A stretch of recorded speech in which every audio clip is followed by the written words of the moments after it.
Hey guys, welcome to the video. If you're new here, my name is Trevor. Thanks for checking out the channel. So behind me here is my brand new 2023 Rocky Mountain Instinct. I wanted to get a front fender put on this thing, so I thought I'd do a video today and just go over some of the options that Rapid Racer Products offers for fenders. So the one I'm going to install today on this bike is the Bolt-On Mini. We're just going into summer right now, so I really don't need a whole bunch of protection from mud, so that's why I'm going to go with the Mini. But as I go into the fall and winter months, I will definitely be switching it out for the longer version. If you have Fox, Marzocchi, Öhlins, some Suntour forks, you can get these bolt-on fenders. Nice clean look, no zip ties, really good product. I'm really happy with it. For the rear fender, this is the Mini. Zip tie is on because there's no way to bolt on a rear fender.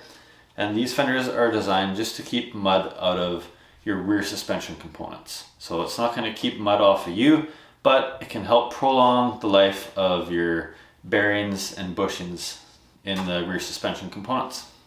If you want a little bit more coverage, this is actually a zip tie front fender that I have modified. I cut it down so it fits, and this works perfectly as a rear fender, as well as if you have RockShox or some other weird brand of front fork, this will work on that and it'll do a fantastic job for you.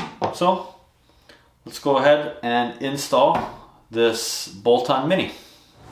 So this is what the Fox 36 looks like from the back side. You can see our two screw holes there. The fender mounts like this from the back side, and this simply bolts like that. But these bolt holes actually stick out a little bit. So if you look from the side view, it actually doesn't sit flush against there. So that is why it comes with that extra little piece for the Fox 36. So on the fender itself, it's got a couple little holes that simply lines up in, and it's like a spacer essentially. It allows it to go through, and now that'll sit nice and flush against the fork with no gap. So that looks like it's gonna fit nicely. So I'm just gonna go ahead and stick the rubber pieces on the side, and then we'll bolt it up. On a side note, it's never a bad idea just to maybe run the screw that comes with it in the holes first. There could be mud or something in there, or maybe even paint. So these are pretty small little metric screws, so it would be easy to strip those threads. So I like to just make sure that the screw's gonna go in with no issues. And installing the rubber pieces is simply just removing the film on the back and sticking it in the little oval that you see right there. And there is a plastic film on the outside as well. These little pieces are crucial for the stability of the fender. Alright, so time to put this thing on. Slide it through.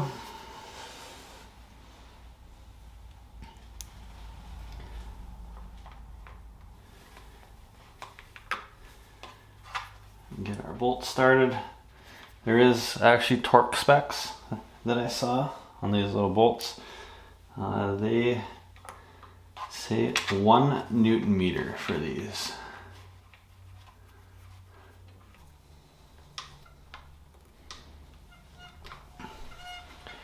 Just like that.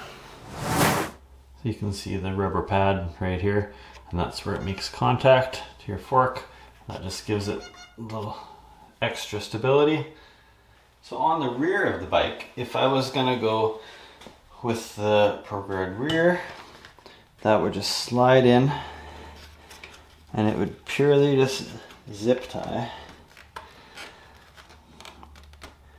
with 3 zip ties on each side to your seat stay.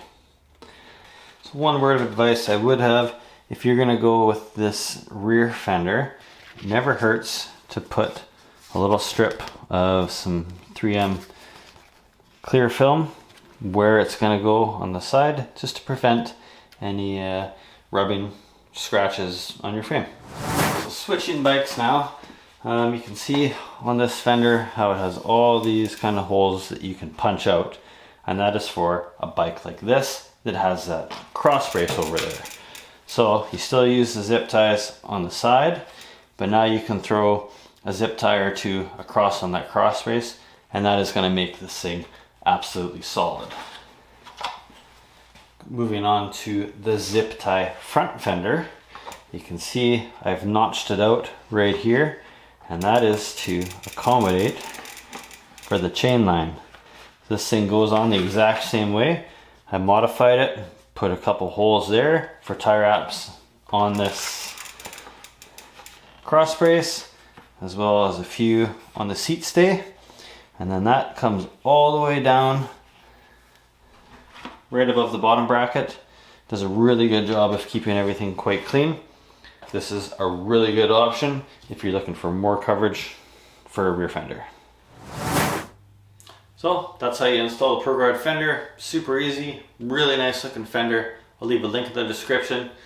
If you enjoyed this video, please give it a like, leave a comment if you have any questions. If you haven't done so already, please subscribe to the channel. Thanks for watching the video today. If you want to see the unboxing video of this nice new bike, I will leave that link right up here. Thanks for watching this video, and I hope to see you on the next one.